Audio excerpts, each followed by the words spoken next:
నాన్న, ఇంత వర్షంలో తడుచుకుంటూ ఇప్పుడు అంత అర్జెంటుగా ఇంటికి వెళ్ళి నువ్వు ఆ చేపల కూర చేపల వేపుడు తినాలి అంటావా?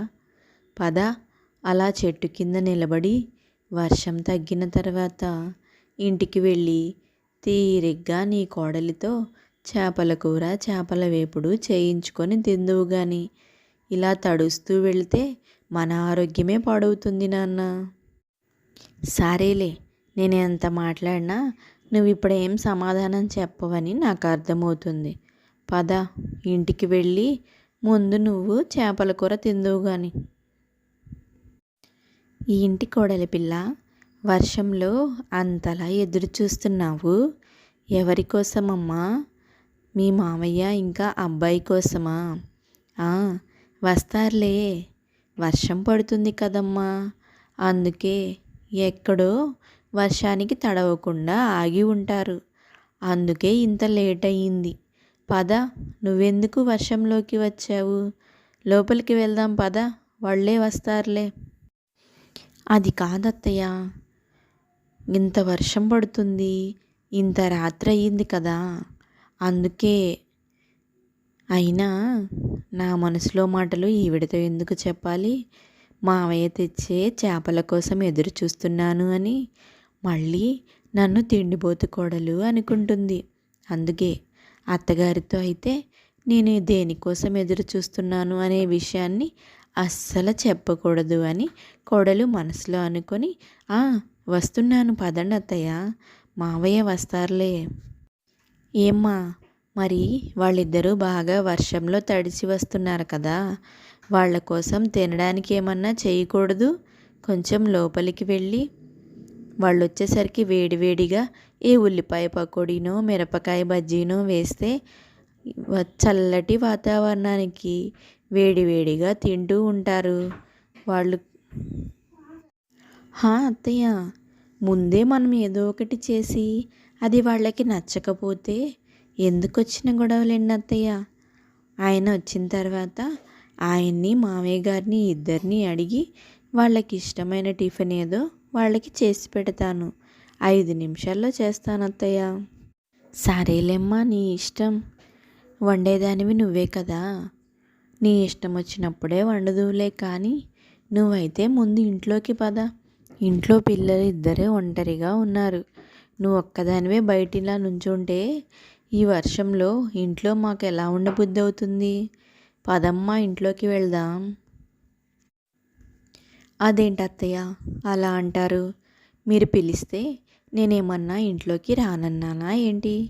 వస్తున్నాను కదా, మీరు చెప్పిన మాట నేను ఎప్పుడన్నా కాదన్నానా అత్తయ్య? అలా అంటారేంటత్తయ్య?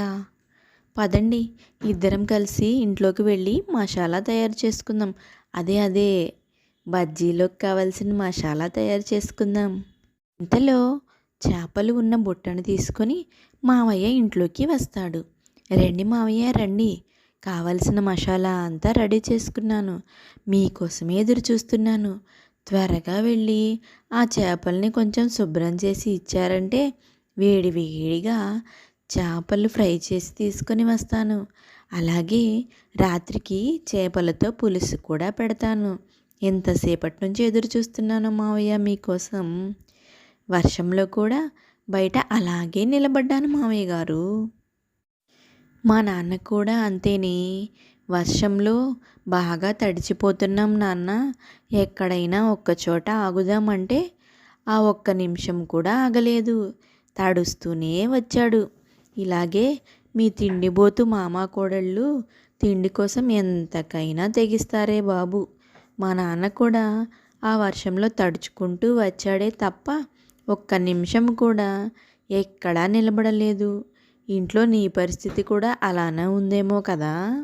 సరేనమ్మా, వీళ్ళ మాటలకి ఏమొచ్చిందిలే కానీ నువ్వు వెళ్ళి వేడి వేడిగా చేపల ఫ్రై ఇంకా చేపల పులుసు పెట్టావంటే ఈ రోజుకి మన ఇద్దరి ఆత్మారాముళ్ళు శాంతిస్తారమ్మా.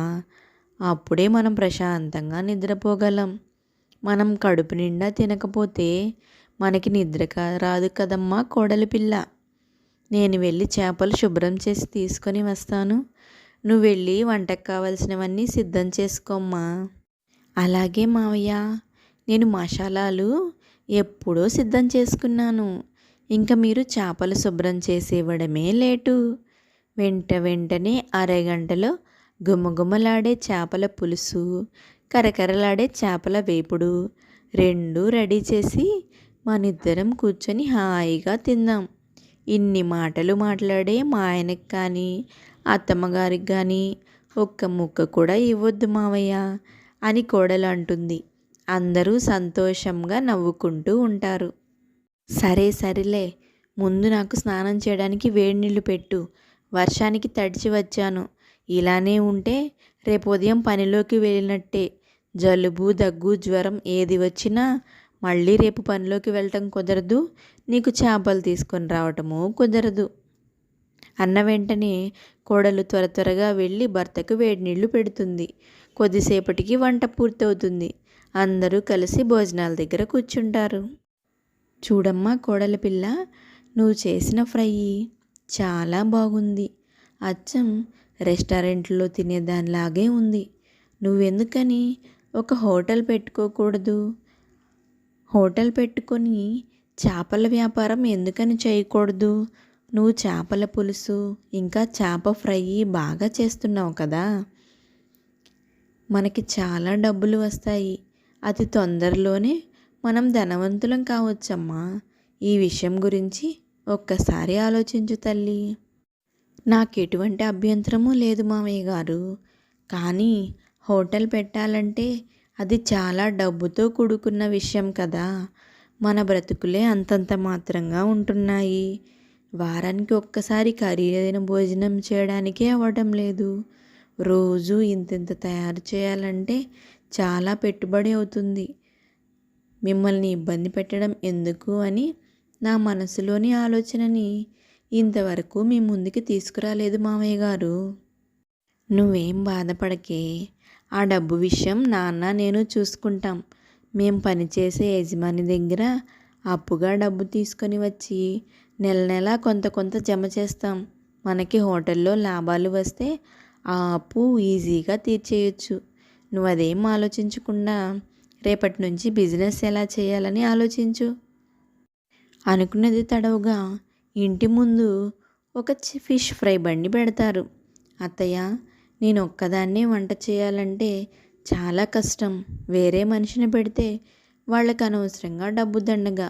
పని అంతా నేనే చేసుకుంటాను. నా చేతి కింద సాయంగా మీరు నాకు తోడుండండి అత్తయ్య.